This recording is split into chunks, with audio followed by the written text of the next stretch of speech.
हरिओम, ओम आनंद ma'am, Om Shanti ma'am, ओम ज्ञान ma'am, आप सभी दर्शकों का हमारे चैनल पर स्वागत है। आज हम लोग बीएड थर्ड सेमेस्टर के अंतर्गत अधिगम असमर्थ बालक के शिक्षा में शिक्षक का क्या भूमिका होता है, क्या योगदान होता है या क्या कार्य होता है, या ये कह सकते हैं कि शिक्षक किस प्रकार से अपना योगदान दे करके एक अधिगम असमर्थ बालक को शिक्षा प्राप्त करा सकता है या उसको कुछ सिखा पढ़ा सकता है।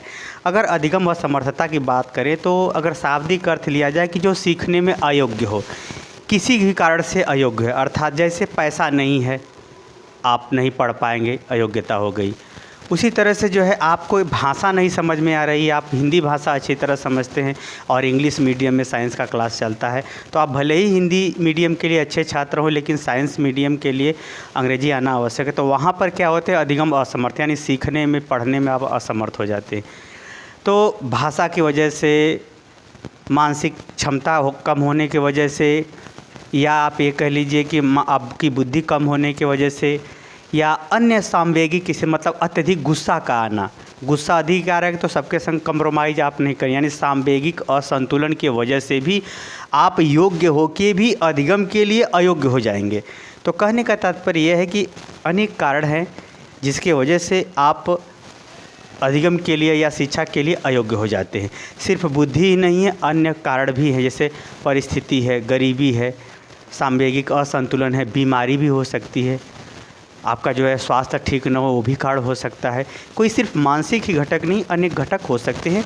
इसका डिटेल में समझाया बताया जा चुका है। आप प्ले लिस्ट में जाइए चैनल के अंदर, वहाँ पर इस विषय का बना हुआ प्लेलिस्ट है, उसी में आप खोज करके व्यापक रूप से अर्थ पढ़ लीजिए। रोज़ रोज़ अर्थ बताया जाएगा तो फिर आगे कैसे पढ़ाया जाएगा। चलते हैं, अगर हम अधिगम असमर्थ बालक है तो उस बालक को किस प्रकार से अध्यापक अपनी भूमिका, अपना योगदान दे या अपने शैक्षणिक गतिविधियों का किस प्रकार से प्रबंधन करे कि वो ऐसे बालक आराम से सीख सके, पढ़ सके, समझ सके या अपने जीवन में सुधार करते हुए सामान्य जीवन या विशेष जीवन व्यतीत कर सकें। इसके विषय में आइए हम लोग देखते हैं। तो पहला इसमें अगर देखा जाए तो जो अधिगम असमर्थ बालक है उसके लिए शिक्षा के लिए पहली भूमिका अध्यापक की महत्वपूर्ण होती है कि ऐसे बालकों पर ध्यान दे, ऐसे बालकों पर ध्यान दे कि वो क्या कर रहे हैं, क्या सोचे हैं, क्या किए हैं, क्या आया है कि नहीं आया है, वो चीज़ उन्होंने समझ पाया है कि नहीं समझ पाया है, दिक्कत है तो कहाँ दिक्कत है, ध्यान दे, उसके प्रत्येक गतिविधि पर ध्यान दे। और ऐसे बालकों के पढ़ाने लिखाने में, व्यवहार करने में रुचि भी ले, उनको किनारे न करे, क्योंकि ये ऐसा कार्य है अधिगम असमर्थ बालकों के लिए अध्यापक का संघर्ष बहुत अधिक अध्यापक को करना पड़ता है। साथ में और अध्यापक ऐसे बालकों के लिए सहयोगी के रूप में हो, एक प्रकार से उनके संग मित्र प्रेम का व्यवहार करे, आदर का व्यवहार करे। यदि ऐसे बालकों के अंदर अध्यापक के प्रति थोड़ी भी घृणा की भावना आ गई या थोड़ा नफ़रत की भावना आ गई तो फिर पढ़ाना लिखाना समझाना एकदम असंभव हो जाता है या उसका प्रभाव ही नहीं पड़ता है। तो कहने का मतलब अध्यापक की पहली भूमिका ये होती है कि ऐसे बालकों को, जो अधिगम असमर्थ बालक हैं, इनके प्रति ध्यान दे, उनके प्रत्येक गतिविधि, क्रियाकलाप, योग्यता, क्षमता, क्रिया जो उसमें रुचि लेते हुए एक सहयोगी की भूमिका में काम करे, सहयोगी की भूमिका में काम करे, सिर्फ बार बार निर्देश दे करके ही किनारे न हो जाए, पढ़ा के ही किनारे न हो जाए। दूसरा है विशिष्टता में प्रबंधन। विशिष्टता में प्रबंधन का तात्पर्य है कि अगर ऐसा बालक, अधिगम असमर्थ बालक, थोड़ी मोड़ी उसकी समस्या है तो उसके अनुसार उसका शैक्षणिक गतिविधि यानी पढ़ाते समय ध्यान दे, उनको समझाते समय ध्यान दे, बताते समय ध्यान दे। यदि ज़्यादा अधिगम असमर्थ बालक है तो उसके लिए एकदम विशिष्ट पद्धति अपना दे या विशिष्ट विद्यालय की व्यवस्था करवा दे या विशिष्ट विद्यालय में उसका दाखिला करवा दे। तो एक प्रकार से कहा गया सामान्य, मध्यम और विशेष रूप से अगर अधिगम बाधित बालक है तो उसके लिए विद्यालय, पाठ्यक्रम, शिक्षण पद्धति, पढ़ाने की ढंग, प्रस्तुति इत्यादि को उनके अनुसार ही व्यवस्था कर देना चाहिए। कर देंगे तो वो बालक सीख लेगा, सीख करके तो आत्मनिर्भर हो ही जाएगा, अगर थोड़ा सा अध्यापक केयर कर दे तब। आगे है प्रभावशाली शिक्षण। अध्यापक को सबसे बड़ी बात होती है ऐसे बालकों को पढ़ाते समय वैज्ञानिक विधियों का, तकनीकों का, प्रोजेक्टर है, स्लाइड है, नेट है, कंप्यूटर है, चलचित्र है, फिल्म है इत्यादि, इस सभी, यानी कहने का मतलब ये सभी क्रियाकलाप कौशल अपना दे जिससे उसका शिक्षण प्रभावशाली हो। थोड़ा में ही पढ़ाए, बार बार दोहरा के पढ़ाए, तो इस प्रकार से उसका शिक्षण जितना ही प्रभावशाली होगा, ऐसे बालक क्या होते हैं तब सीख लेते हैं, तब उनके व्यवहार में परिवर्तन आता है।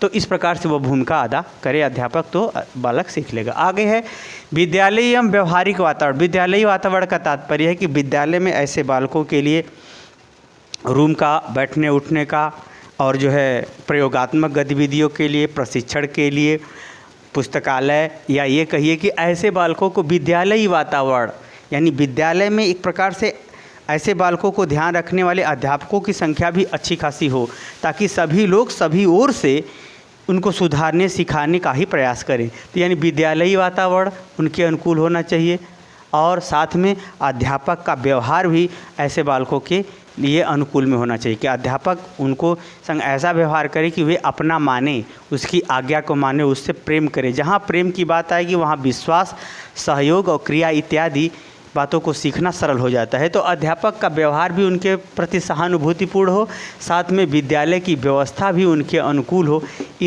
इस तरह से अध्यापक व्यवस्था करके अगर उनको सिखाएगा, पढ़ाएगा, तो वह जरूर सीख लेंगे। आगे है विभाजन एवं समूह पद्धति। विभाजन का तात्पर्य है कि ऐसे बालकों को समूहों में बांट देना चाहिए, कि जैसे समान अधिगम बाधित बालक, जैसे भाषा की समस्या है तो कितने लोगों को भाषा समझने में दिक्कत हो रही है, उनका एक ग्रुप बना दे, उस ग्रुप के अनुसार उनको विशेष ध्यान दे, बाद में विशिष्ट कक्षा लेकर के उनको ध्यान दे, या उनके भाषाओं के विकास हेतु अलग से प्रयास करे।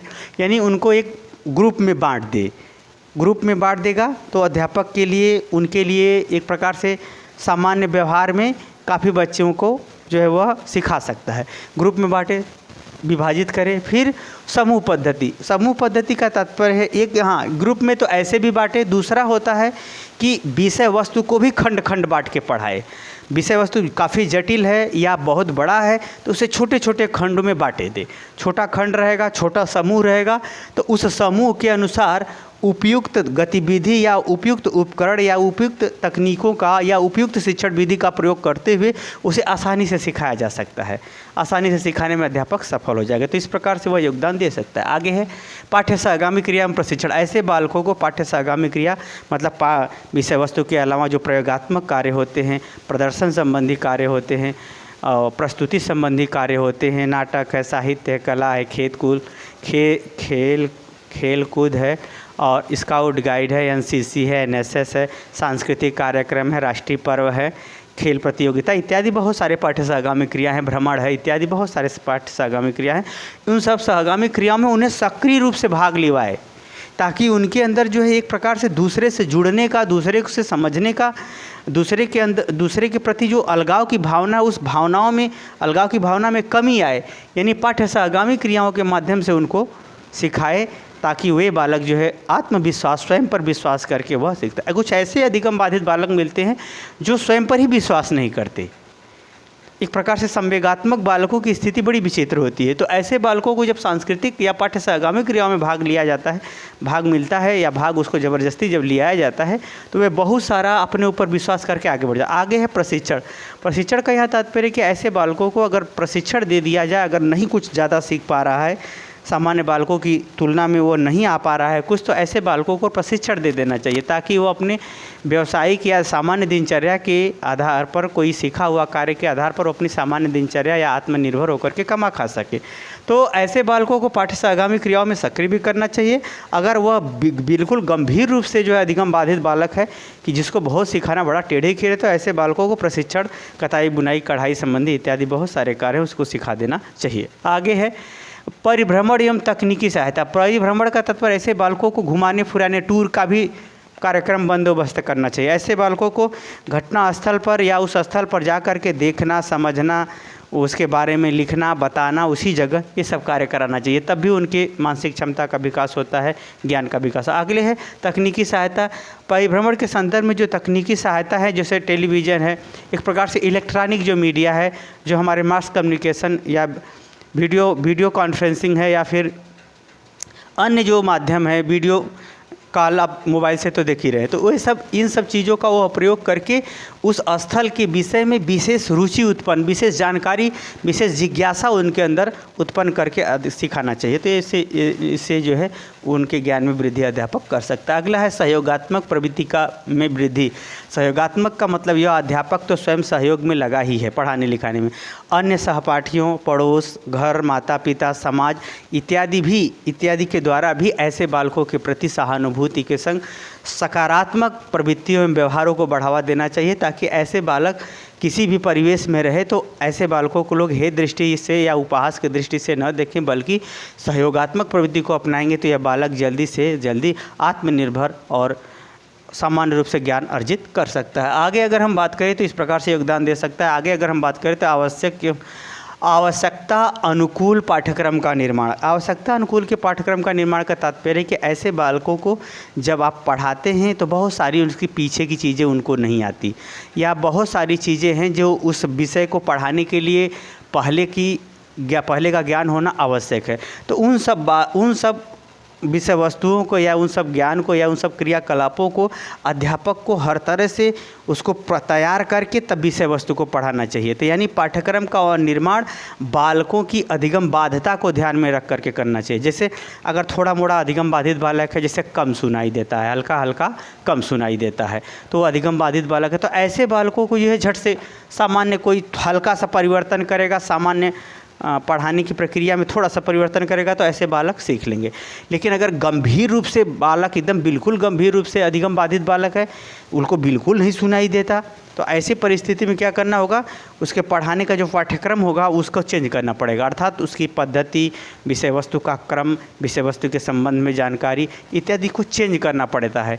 ऐसे ही नहीं अन्य भी बीमारियों की वजह से हो सकता है। जो वो गंभीर रूप से है तो उस अधिगम बाधिता की स्थिति के अनुसार पाठ्यक्रम का निर्माण करके, यानी उसको पढ़ाने के मेथड्स में, विषय वस्तु को समझाने के, विषय वस्तु की प्रक्रिया के संबंध में, विषय वस्तु के क्रम में, सिखाने के संदर्भ में परिवर्तन करके उसे सिखाए जाने का प्रयास किया जाना चाहिए ताकि वह सीख सके। आगे है प्रेरणात्मक कार्य। प्रेरणात्मक कार्यक्रम तो ऐसे बालकों को बार बार मोटिवेट करना चाहिए, यानी प्रेरणा देना चाहिए। प्रेरणा का मतलब कार्य क्षमता में ऐसी क्रियाकलाप, व्यवहार को बढ़ावा देना चाहिए कि जैसे ऐसे बालकों की योग्यता में, क्षमता में या क्रियाशीलता में वृद्धि हो जाए। उसे हम क्या कहते हैं, प्रेरणा। प्रेरणा का मतलब कार्य की क्षमता में वृद्धि करना प्रेरणा है। जैसे आपको मैंने प्रोत्साहन दिया कि बिना पढ़े संभव नहीं है कि आप कुछ प्राप्त कर सके।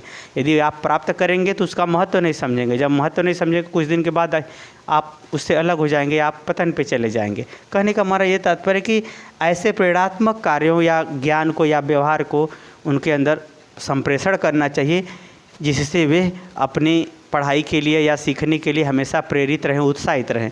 तो ऐसे कार्यों के लिए समय समय पर सेमिनार कराना चाहिए, विशेष अध्यापकों को बुला करके कार्यस्थल को दिखाना चाहिए, वहाँ घटना स्थल को दिखाना चाहिए, उसके विषय में बताना चाहिए। एक प्रकार से अगर हम प्रेरणात्मक रूप में पुरस्कार देना चाहिए, पुरस्कार का व्यवस्था करना चाहिए उनको। एक प्रकार से प्रेरणा स्रोत का मतलब एक प्रकार से सकारात्मक प्रवृत्तियों को इस प्रकार से बढ़ावा दिया जाए विभिन्न गतिविधियों के माध्यम से कि वे बालक सीखने के लिए या अधिगम करने के लिए प्रोत्साहित हो सके, तैयार हो सके और स्वयं से तीव्र गति से प्रयास कर सके। तो इन सब बातों को अगर ध्यान में रखते हुए अध्यापक इन सब क्रियाकलापों का संपादन करता है तो ऐसे बालक जरूर अधिगम कर लेते हैं, जरूर कुछ न कुछ सीख ही लेते हैं। अर्थात वह सामान्य रूप से अपने आत्मनिर्भर होने संबंधी गतिविधियों या ज्ञान, प्रशिक्षण, कला कौशल को सीख लेते हैं और आत्मनिर्भर हो जाते हैं।